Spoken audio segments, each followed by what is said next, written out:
Africa's richest man just announced he's building the largest oil refinery on earth. My president's body has been sitting in a Johannesburg funeral parlor for 9 months, still not buried. China just used 3 tiny island nations to block Taiwan's president from flying over the Indian Ocean. Quick note before we get into this, I'm recording this from a car and I'm traveling from Bafoussam to Yaoundé, but these 3 stories couldn't wait, so let's get into it.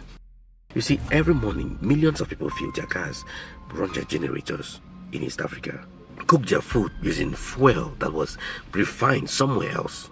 Europe, the Middle East, Asia. Africa pumps the oil out of its own ground, ships it overseas, pays someone to refine it, then buys it back. That has been the system for decades. Last week, Aliko Dangote, Africa's richest man, walked into a summit in Nairobi and said, "We are done with that."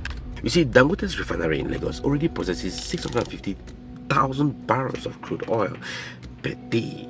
And that's enough to fuel 40 million cars every day from one single site. Standing next to Kenya's Ruto and Uganda's Museveni in Nairobi, he announced a second one.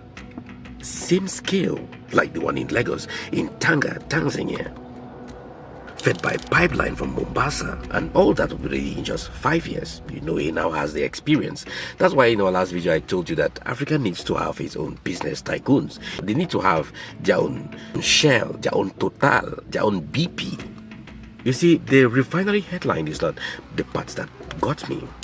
The same week, Dangote signed a deal with Honeywell, not for more fuels, for chemicals. The raw ingredients in your plastic bottles, your detergents, your cleaning products. You know, currently, every single African manufacturer imports that from Asia. What do I really mean? All the detergents that are found in Africa right now, there's a particular active ingredient that we import from Asia. Every manufacturer of detergents in Africa. So Dangote is actually changing that we, for the first time, are going to produce these active ingredients. That is the start of industrialization, actually. Instead of importing all these from Asia, Dangote is saying, buy this from me instead. Dangote's target is $100 billion in annual revenue. And to be honest, that is genuinely exciting. Africa is finally refining its own resources, making its own industrial inputs. That's real industrialization. And yes, some people will ask whether one man controlling this much is a risk. Yeah, but let's be real. For Dangote built this in Lagos, we were importing fuel at someone else's terms, at someone else's price. So the question was never, is this perfect? The question is someone finally building? And the answer is yes. Now keep that thought about who controls what, because the next story takes it somewhere completely different. It's about a funeral in Johannesburg that has been waiting for 9 months. Now, if a former head of state dies in a foreign hospital, his body goes to a funeral parlor in Johannesburg. Now, 9 months passed, he's still there. This is Edgar Lungu, former president of Zambia. And what should have been a burial has become one of the strangest legal fights in Southern Africa right now. Now, Lungu led Zambia from 2015 to 2021. He lost the election to Hakainde Hichilema and eventually traveled to South Africa for medical treatment. He died there in June 2025. Since then, his family and the Zambian government have been fighting in South African courts over one question: where does he get buried? Now, the family says he wanted a quiet burial in South Africa. No state funeral, no Hichilema presiding. And says he was a former president. Protocols exit. He comes home. The Zambian government wants that president to come back home. Now, a South African High Court sides with the Zambian government. The family appealed. This week, the Supreme Court of Appeal ordered the remains back to the funeral parlor and asked both governments why they shouldn't be cited for contempt. Now, 9 months, 2 governments, multiple courts, one unburied man. Now, here is what this is all about. Every African democracy basically faces the same question. You see, Lungu left office with real allegations: corruption, civic space restrictions. Hichilema came in promising reform. For the government, controlling funerals is controlling the narrative. For the family, that is the problem. They are watching grief get turned into a political stage.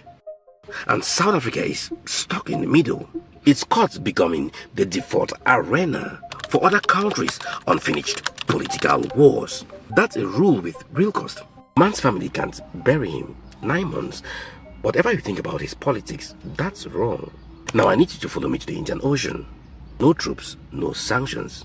They just used the sky. Taiwan's president Lai Ching-te was flying to Eswatini, Taiwan's last diplomatic ally on the entire African continent. Out of 54 countries, the last one. 3 countries pulled his overflight permission days before. Seychelles, Mauritius, Madagascar. No warning, no negotiation, just gone. These 3 countries refused that the Taiwanese president should fly over their countries to reach Eswatini. Remember, Eswatini is a landlocked country. To get there, you need to fly over other countries before you get there. This is kind of strange. We haven't really seen this kind of diplomacy, or how we call it, war, whatever, in Africa before. Now, Taiwan blamed China. China said nothing for a day, then publicly praised all 3. Now, that trip was cancelled. Lai addressed Eswatini through a video call. So in this case, we see the sky being used as a diplomatic weapon, and it worked perfectly.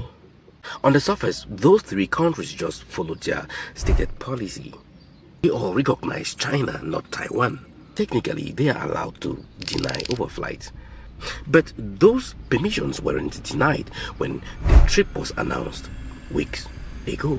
They were pulled simultaneously days before the departure from 3 separate countries at once. Now, that's not policy, that's coordination. Beijing publicly rewarded all 3. And that reward tells every African country on the continent, stand with us on Taiwan, and we notice. You see, China has been investing in African infrastructure for 25 years. Roads, ports, telecoms. Most of it is real. Most African governments benefited. But this week showed us what gets built alongside the roads.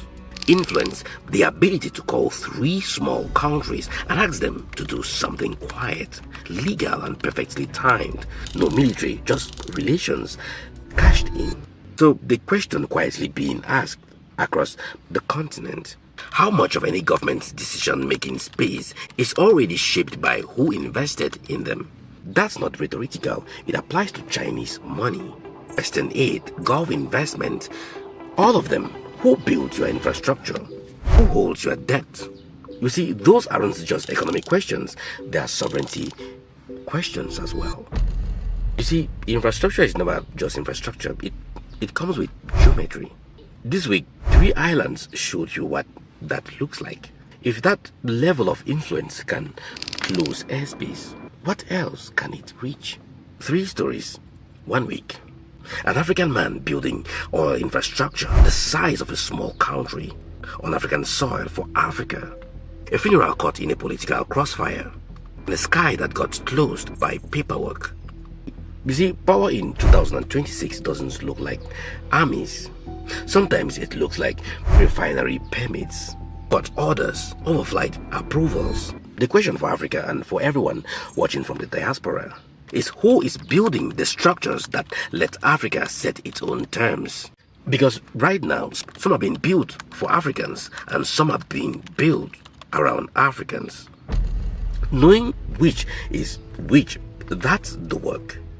That's the strategic lens. Share it with one person who needs to see it, not just subscribe. But that's how this travels. I'm Luis. See you in my next video. Bye.